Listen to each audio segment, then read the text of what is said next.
The Lochnagar mine was an underground explosive charge, secretly planted by the British during the First World War, ready for the 1st of July 1916. The first day on the Somme, the mine was dug by the tunnelling companies of the Royal Engineers under a German field fortification known as Schwabenhöhe, Swabian Height, in the front line, south of the village of Boisselle in the Somme département. The British named the mine after Lochnagar Street, the British trench from which the gallery was driven. The charge at Lochnagar was one of 19 mines that were placed beneath the German lines on the British section of the Somme front, to assist the infantry advance at the start of the battle. The Lochnagar mine was sprung at 7:28 a.m. on the 1st of July 1916 and left a crater 98 feet 30 meters deep and 330 feet 100 meters wide, which was captured and held by British troops. The attack on either flank was defeated by German small arms and artillery fire, except on the extreme right flank and just south of Boisselle, north of the Lochnagar Crater. The crater has been preserved as a memorial and a religious service is held each the 1st of July. Background: 1914. French and German military operations began on the Somme in September 1914. A German advance westwards towards Albert was stopped by the French at Boisselle, and attempts to resume offensive warfare in October failed. Both sides reduced their attacks to local operations or raids and began to fortify their remaining positions with underground works. On the 18th of December, the French captured the Boisselle village cemetery at the west end of a German salient and established an advanced post only 3 meters (3.3 yards) from the German front line. By the 24th of December, the French had forced the Germans back from the cemetery in the western area of Boisselle, but their advance was stopped a short distance forward at Lochnagar Boisselle, in front of German trenches protected by barbed wire. Once the location of a farm and a small number of buildings, La Lotte became known as Granathiv, German, shell farm, to the Germans and later as the Glory Hole to the British. On Christmas Day 1914, French engineers sank the first mine shaft at Boisselle. 1915. Fighting continued in no man's land at the west end of Boisselle, where the opposing lines were 200 yards, 180 meters, apart, even during lulls along the rest of the Somme front.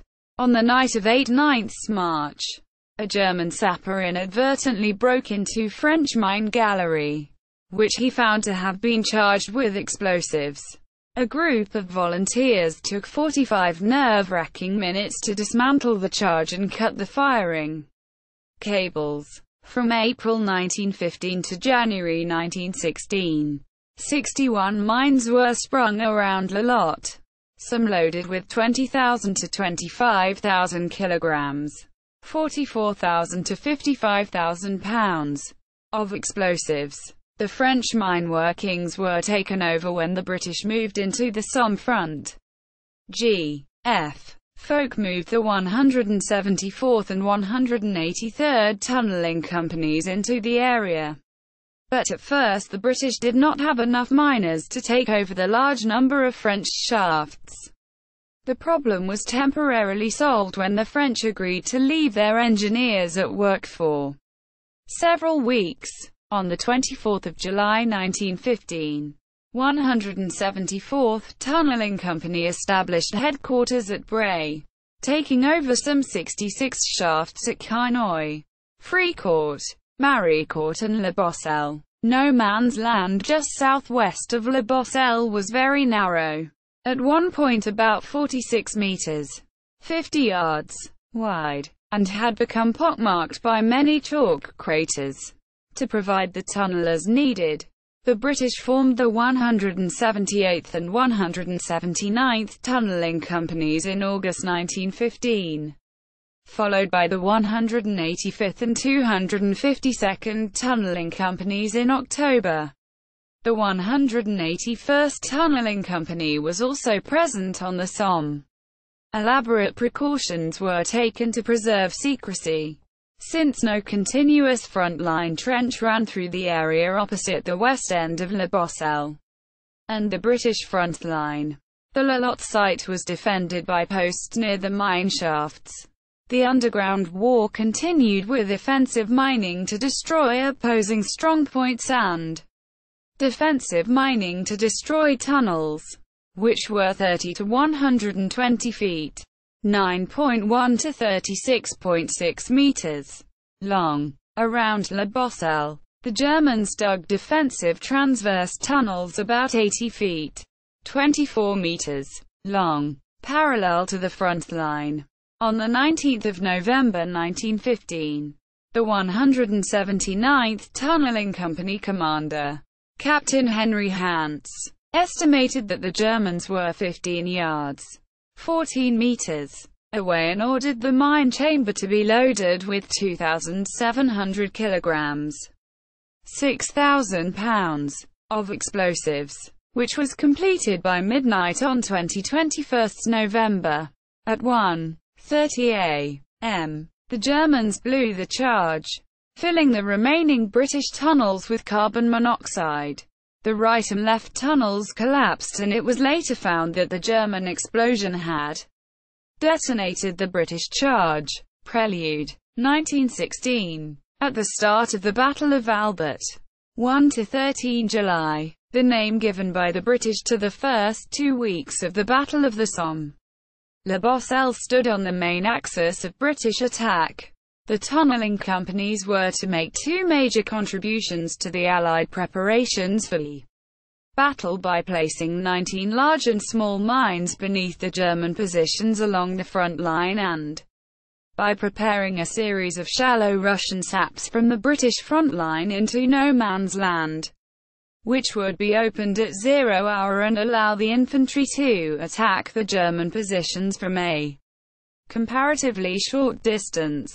At La Boisselle, 4 mines were prepared by the Royal Engineers.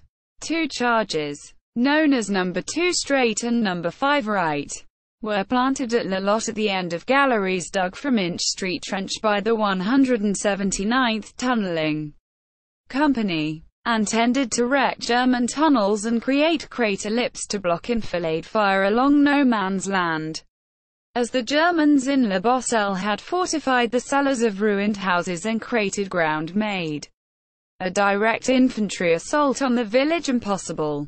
2 further mines, known as Boisselle and Lochnagar after the trenches from which they were dug, were laid on the northeast and the southeast of La Boisselle to assist the attack on either side of the German salient in the village. See map.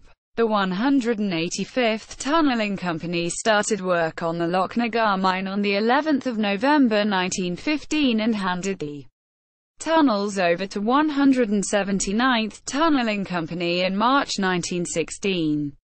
A month before the handover, 18 men of the 185th Tunnelling Company, 2 officers, 16 sappers, were killed on the 4th of February.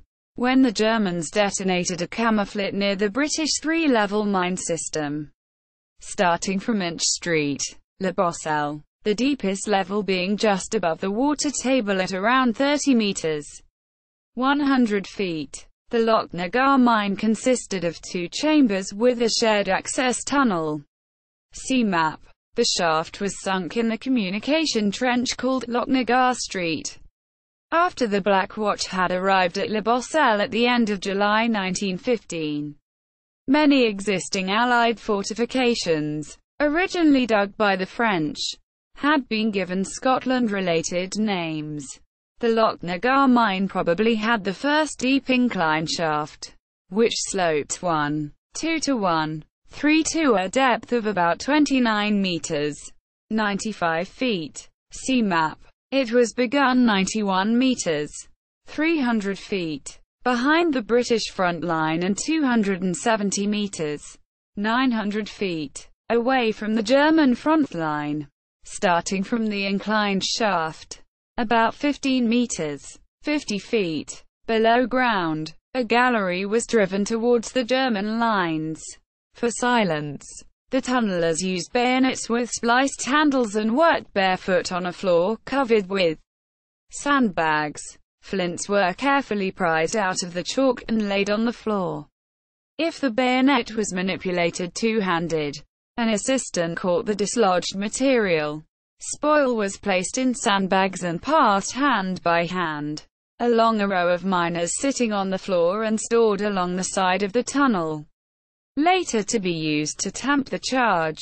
When about 41 meters, 135 feet, from the Schwabenhöhe, the tunnel was forked into two branches and the end of each branch was enlarged to form a chamber for the explosives. The chambers being about 18 meters, 60 feet, apart and 16 meters, 52 feet, deep. See map. When finished, the access tunnel for the Lochnagar mine was 1.37 by 0.76 meters, 4.5 feet times 2.5 feet, and had been excavated at a rate of about 46 centimeters, 18 in, per day, until about 310 meters, 1,030 feet, long, with the galleries beneath the Schwabenhöhe. The mine was loaded with 27,000 kilograms, 60,000 pounds, of ammonal, divided into charges of 16,000 kilograms, 36,000 pounds, and 11,000 kilograms, 24,000 pounds, as the chambers were not big enough to hold all the explosive. The tunnels that branched to form the Y were also filled with ammonal. The longer branch was 18 meters, 60 feet, long. The shorter was 12 meters, 40 feet, long. The tunnels did not quite reach the German front line, but the blast would dislodge enough material to form a 4.6 meters, 15 feet, high rim and bury nearby trenches. The Lochnagar and the Boisselle mines were overcharged to ensure that large rims were formed from the disturbed ground. Communication tunnels were also dug for use immediately after the first attack, including a tunnel across no man's land to a point close to the Lochnagar mine, ready to extend to the crater after the detonation as a covered route. The mines were laid without interference by German miners, but as the explosives were placed, German miners could be heard below Lochnagar and above the Boisselle mine. Captain Stanley Bullock described the conditions of the work. At one place in particular, our men swore they thought the German enemy, was coming through. So we stopped driving forward and commenced a chamber in double shifts. We did not expect to complete it before he blew, but we did. A chamber 12 feet by 6 feet by 6 feet in 24 hours. The Germans worked for a shift more than we did and then stopped. They knew we had chambered and were afraid we should blow, and no more work was done there. I used to hate going to listen in that chamber more than any other place in the mine. Half an hour, sometimes once, sometimes 3 times a day, in deadly silence with a geophone to your ears, wondering whether the sound you heard was the Boche working silently or your own heart beating. God knows how we kept our nerves and judgment. After the Somme attack, when we surveyed the German mines and connected up to our own system with a theodolite, we found that we were 5 feet apart, and that he had only started his chamber and then stopped. Battle. The 1st of July. The 4 mines at Boisselle were detonated at 7:28 a.m. on the 1st of July 1916. The first day on the Somme. The explosion of the Lochnagar mine was initiated by Captain James Young of the 179th Tunnelling Company, who pressed the switches and observed that the firing had been successful. The 2 charges of the Lochnagar mine created a single, vast, smooth-sided, flat-bottom crater measuring some 220 feet. 67 meters diameter excluding the lip, and 450 feet, 137 meters, across the full extent of the lip. It had obliterated between 300 and 400 feet, 91 and 122 meters, of the German dugouts, all said to have been full of German troops. At the time, the Lochnagar mine, along with the Boisselle mine, were the largest mines ever detonated. The sound of the blast was considered the loudest man-made noise in history up to that point, with reports suggesting it was heard in London. They would be surpassed a year later by the mines in the Battle of Messines. The Lochnagar mine lay on the sector assaulted by the Grimsby Chums, a PALS battalion, 10th Battalion, the Lincolnshire Regiment, the infantry of the British 34th Division, which was composed of PALS battalions from the north of England, attacked the positions on either side of La Boisselle, of Reserve Infantry Regiment 110 of the German 28th Reserve Division, mainly recruited from Baden. When the main attack began at 7:30 a.m., the Grimsby Chums occupied the crater and began to fortify the eastern lip, which dominated the vicinity, and the advance continued to the Grundstellung, second position, where it was stopped by the 4th Company, which then counter-attacked and forced the British back to the crater. During the day German artillery fired into Sausage Valley, and in the afternoon began systematically to shell areas and then fire bursts of machine gun fire to catch anyone who moved. German artillery also began to bombard the crater, where wounded and lost men sought shelter, particularly those from Sausage Valley to the south of the village. British artillery began to fire on the crater, which led to shell bursts on both slopes, leaving the men inside with nowhere to hide. A British aircraft flew low overhead and a soldier waved a dead man's shirt, at which the aeroplane flew away and the British shelling stopped. Aerial observation the blowing of the Boisselle and Lochnagar mines was witnessed by pilots who were flying over the battlefield to report back on British troop movements. It had been arranged that continuous overlapping patrols would fly throughout the day. 2nd Lieutenant Cecil Lewis' patrol of 3 Squadron was warned against flying too close to La Boisselle, where 2 mines were due to go up, but would be able to watch from a safe distance, flying up and down the line in a Moran parasol. He watched from above Thiepval, almost 2 miles from La Boisselle, and later described the early morning scene in his book Sagittarius Rising, 1936. We were over Thiepval and turned south to watch the mines. As we sailed down above all, came the final moment. 0. At Boisselle the earth heaved and flashed. A tremendous and magnificent column rose up into the sky. There was an ear-splitting roar, drowning all the guns, flinging the machine sideways in the repercussing air. The earthly column rose higher and higher to almost 4,000 feet. There it hung, or seemed to hang, for a moment in the air, like a silhouette of some great cypress tree, then fell away in a widening cone of dust and debris.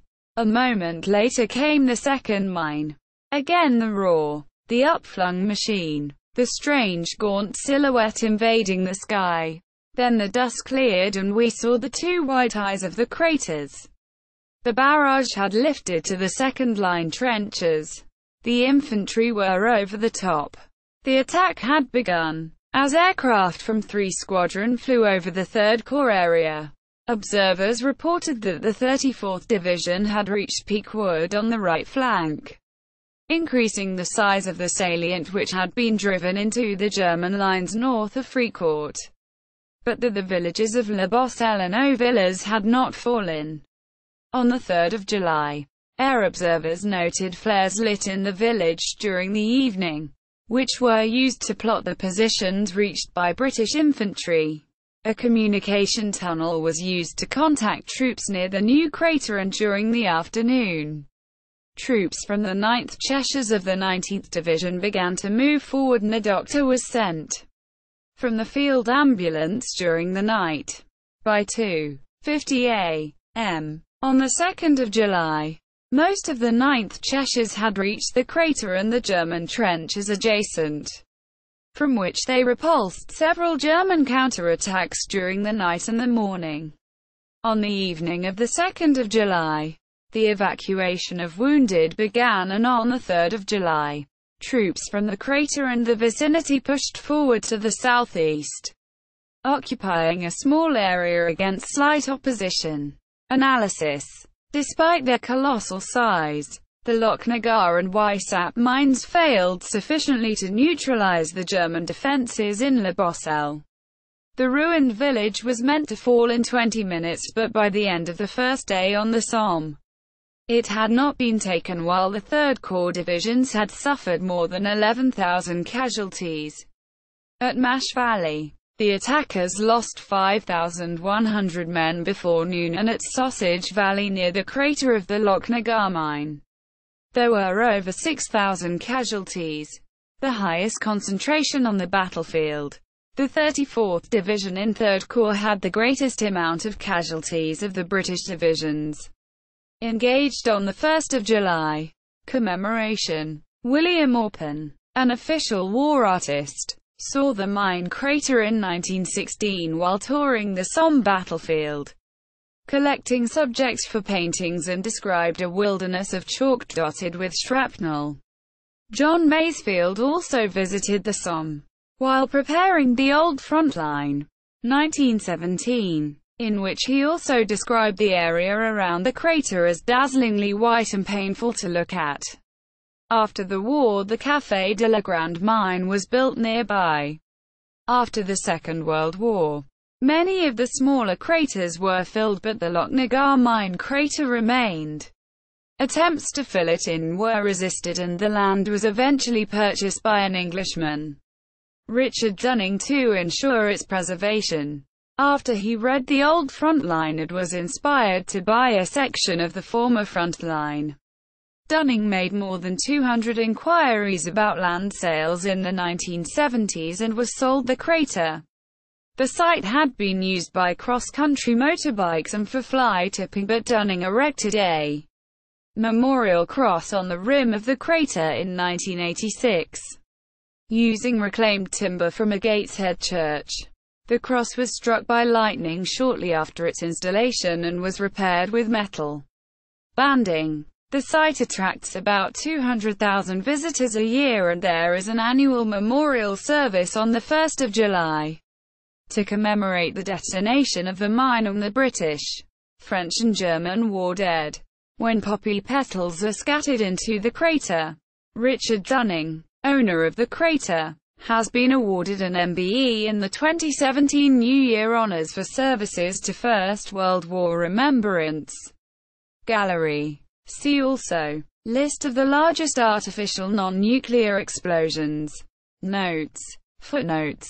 Bibliography. Simon Jones. The Lochnagar Mine. Lochnagar Crater. The official site. Aerial view with front lines. Aerial view of Auvillers-les-Boisselle. The crater of the Lochnagar Mine is visible near the bottom.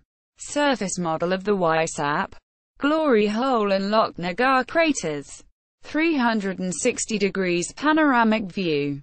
Le Boisselle Study Group. Auvillers-les-Boisselle Photo Essay. Grimsby Roll of Honor. 1914 to 1919. Reed, P. Lochnagar Crater. Le Boisselle, son of a bus mechanic, preserves hallowed crater from World War I.